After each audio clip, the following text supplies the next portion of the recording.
Hello guys, I was very angry to learn that the White House sent a delegation to Ukraine, but no, not to check how we live after they turned off intelligence for Ukraine and actually stopped sharing satellite images with us, helping Russia to target civilian objects in Ukraine.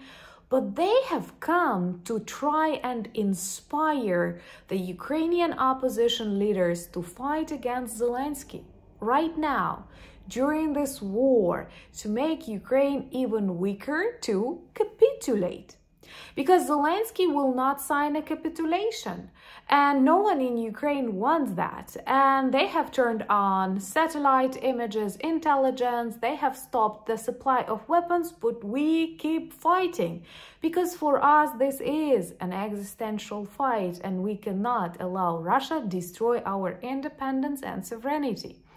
And various White House representatives said it loud. We need a different person in Kyiv ready to sign the peace deal because Zelenskyy is not prepared. But it's obvious, it's not a peace deal. These are not security guarantees. This is a capitulation. And a very vivid, very toxic, very ugly interference into the internal affairs of Ukraine in times of war. Can you imagine this very same delegation traveling to Moscow and speaking with Putin's opposition? Wow, unfortunately, all of them are dead because Putin is a democratically elected leader of Russia serving for 25 years. This is such an absurd that Putin by Trump is seen as a trustworthy partner and a friend, and Zelenskyy as a problematic person that has to be changed.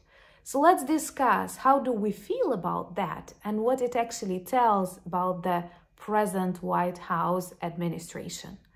My name is Anna, I'm from Ukraine, I'm in Ukraine, and if you want to see the defeat and demilitarization of Russia, the only real peace plan, subscribe, we discuss all of that on the channel. Various sources published a lot of articles stating that the representatives of Donald Trump traveled to Ukraine. They were not worried it's dangerous because when we invite Vance or Trump or Hexet, they say, no, it's too dangerous. But when they want to cause troubles inside Ukraine, to push Ukrainian oppositioners to stand against Zelenskyy, they are not worried. And all in times when the United States cut off sharing intelligence, satellite images, and the delivery of already planned for Ukraine weapons. They potentially have met with Yulia Tymoshenko, our former prime minister, Petro Poroshenko, our former president, and maybe some other people. But what makes me super proud as a Ukrainian, on the very next day, these politicians reported that they fully support President Zelenskyy. And remember, these are real oppositioners. These are people who definitely want to become the next president of Ukraine. But they clearly understand it is not the time. Right now, it is not the time because Ukraine is shelled with Iskander missiles. And now, without the warnings from the United States, Russians are even better at targeting Ukrainian civilians. Actually, this makes Trump a collaborator with Putin, already responsible for the Ukrainian blood of the civilians. And Tymoshenko, Poroshenko said that they fully support Zelenskyy and they are totally against the elections. And trust me, these are people who desperately want the elections, but they also want the country to survive. So even with their dream to be future presidents, they understand we need to preserve the country, and now is the time. What Elon Musk, what Donald Trump cannot understand about Ukraine is that we have a very strong civil society, something you can actually learn from us. And all of these people right now stay very united. If we had any suspicions or any troubles, trust me, we would make Maidan again. But what we see now is this very rude, very evil interference into the Ukrainian political affairs with total green light for the Kremlin. It shouldn't be like that. Subscribe to demonstrate your solidarity with Ukraine, and please share these videos on your social media platforms. This is very important. What we have right now is a very wrong substitution of the reality. When Zelenskyy, who does not want to capitulate and actually does not have any reason to do so, is treated as a bad partner, and Putin, responsible for the violation of international laws, undermining of our world order, and so many war crimes in Ukraine, is treated by Trump as a trustworthy, reliable, beautiful partner. A dictator of Russia during the last 25 years, and the Ukrainian president that is respected all over the world, and most importantly, inside of his own country. When Trump started humiliating Zelenskyy in the Oval Office, he actually achieved the country to what he expected. The support of Zelenskyy right now is more than 68%. And guys, this is a lot for a president during the times of war, with so many different processes running, and all of them are very complex. But all of this interference, all of this undermining of Ukrainian sovereignty and independence makes us feel like more angry and more united around Zelenskyy. And you know, every time Elon Musk posts these toxic tweets about Ukraine and Zelenskyy, or about Romania, or about the United Kingdom and freedom of speech in your beautiful country, or about South Africa, do you realize he actually does not care about these people? He does not know anything about Romania. Trust me, I'm like 100% sure he does not care about Romania or Ukrainian people. All he wants is to back up regimes like Putin's and to bring into power in Europe and around the world these very dangerous people that will continue multiplying the chaos that he is right now creating in the United States. We love here in Ukraine because for decades, especially this period of 2014, after the annexation of Crimea, one of the main messages of Kremlin was that Ukraine is a puppet of the United States. They do what they are told from the White House.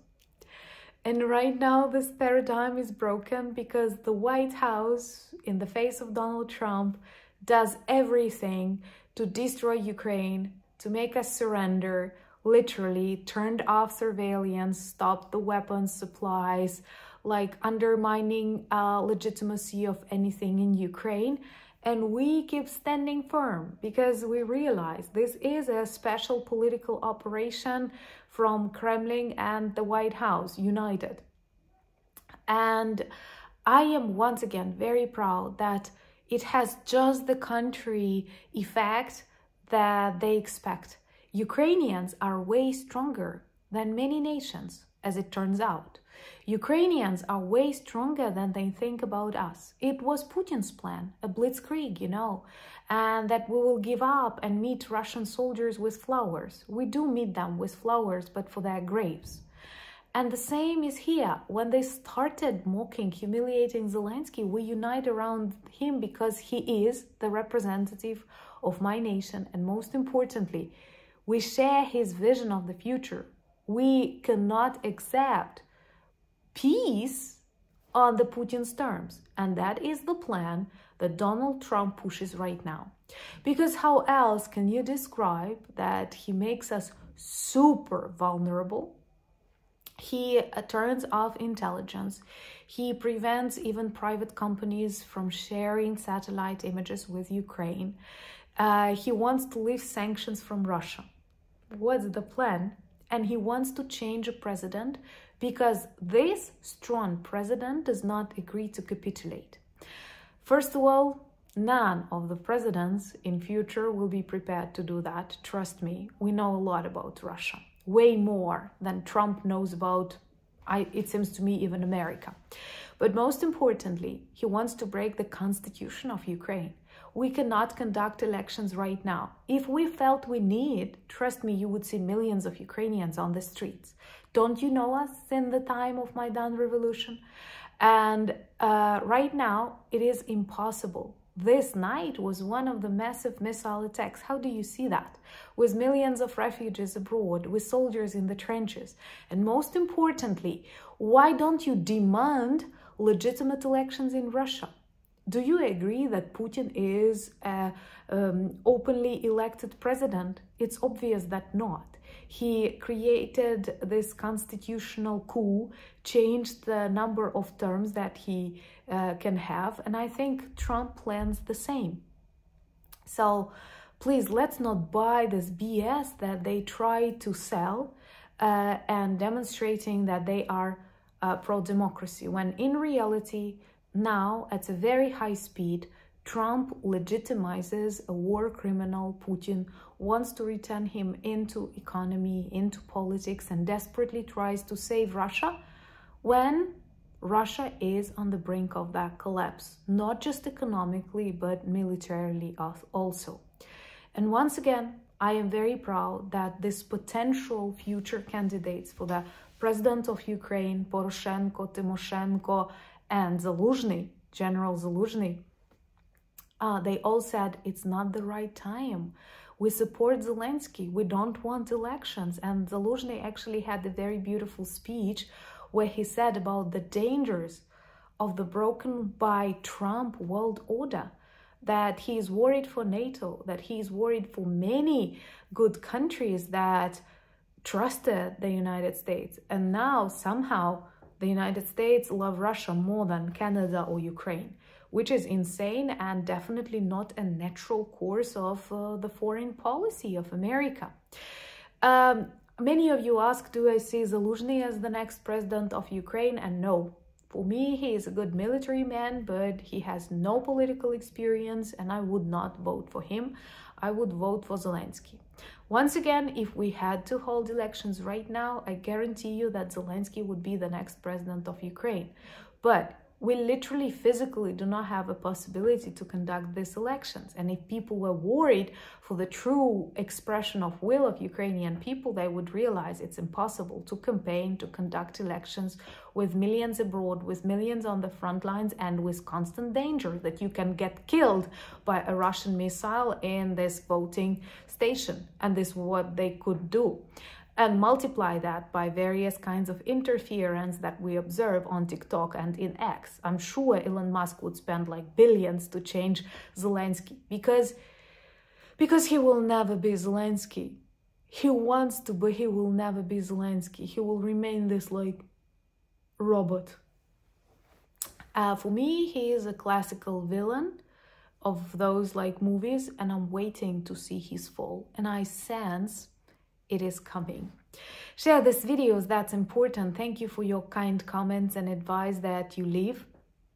This helps me remain sane, and I'm sending you a lot of hugs from strong and resilient Ukraine, where no one is prepared to give up. And trust me, a lot of good things are waiting ahead. Thank you so much for all the support that you demonstrate on other social media platforms. Join me on X. Our community is surprisingly growing here. Perhaps people unite against the evil. Also on Blue Sky, it's very important, on Instagram, Threads, and Discord. If you want some good t-shirts and hoodies with Ukrainian symbols, and right now that's important, they work well as reminders and conversation starters about Ukraine, check our merch shop. Thank you for buying me coffees, becoming my patrons and sponsors of the channel, and most importantly, thank you for standing with Ukraine. Slava Ukraini!